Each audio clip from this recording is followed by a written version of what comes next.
it is Jennifer and Obi, or Obi-Wan Cat and Obi if you happen to follow him on Instagram. And I was looking at my channel the other day, and I admit I don't look too often, but I realized that the pros and cons video had quite a few views, and that was filmed a really long time ago. So I thought you all probably I owed you an update, because that was shot when he was a kitten, and Obi's changed a little bit since then. So he's almost 1 year old now. And I've just noticed some general changes in him as he's gotten older, so I thought I would share with you what some of those things are. So, right, Obi? So I'll see how long he sticks around. He's pretty camera shy. But the first thing I want to clarify is I had said on that previous video that exotic short hairs don't shed, and I was using Obi as my example. I think he had a kitty coat on because things have changed, and he's definitely a shedder now. He's a major shedder. In fact, I think I have a tornado of fur around me as I'm talking. I think I have some in my mouth too. So he's a big shedder, so flip that to the con, it was a pro. But on the flip side, he has the softest fur.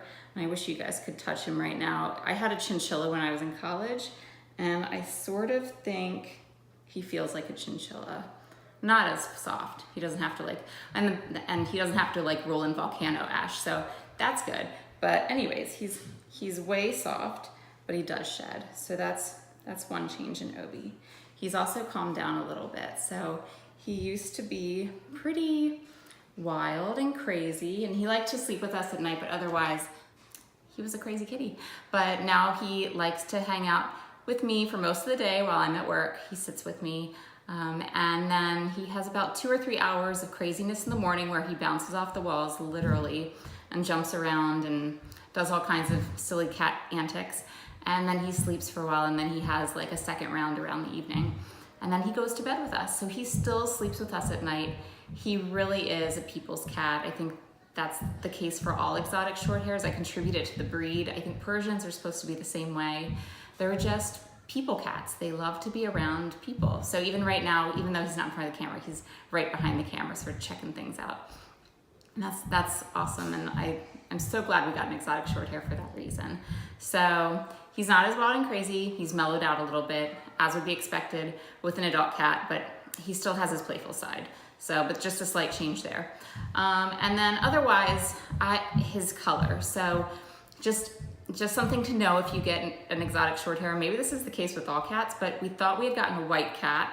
But with time, he turned into sort of a mellow yellow cat. So technically he's called a flame lynx cat because he has really, really dark orange ears, but he also has a swirl pattern around his body and around his tail and on his paws, which makes my husband super happy because he always wanted an orange cat. But he's sort of like a Polaroid camera or Polaroid picture. He's evolving with time, and he keeps getting darker.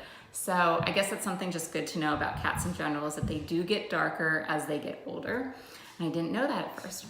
And then the other thing that's changed about him, and this is just a personal change, I'm not as stringent about cleaning his tears. I feel like as he's gotten older, the tears don't run down his face as much. They seem to be better contained in his eyeball. And then also because he has the darkening underneath his cheeks, if he does have stains, they're not as noticeable to me. So just from a maintenance perspective, I'm not as on top of that, and it doesn't bother me. It doesn't bother Obi. It doesn't look that great, but at the end of the day, he's just a cat, and I'm not trying to show him at any big shows or anything. So it meets our needs. So that's really about it. And then the only other thing that I'll mention is at 6 months, we did fix him, and he recovered really well. So there was nothing monumental to update you all on. But I did want to tell you that we didn't use the e-collar. He's clumsy enough as it is, and when we put the e-collar on him, he was literally running into walls. He was scooping the food up into his collar, and it was getting all over his face. His water, I was worried he was getting dehydrated because his tongue couldn't extend far enough into the bowl. I think that being a flat-faced cat and then having the e-collar on top of it is just creating all kinds of messes. So if you are wondering what I did, anecdotally, I didn't use it. That's probably not what a vet would tell you to do. I'm sure it's probably better, less risk of infection if you wear the collar, but I wouldn't beat yourself up over it if you choose not to wear it. So anyways, that is it. That's my update. I'm gonna commit to doing more of these videos.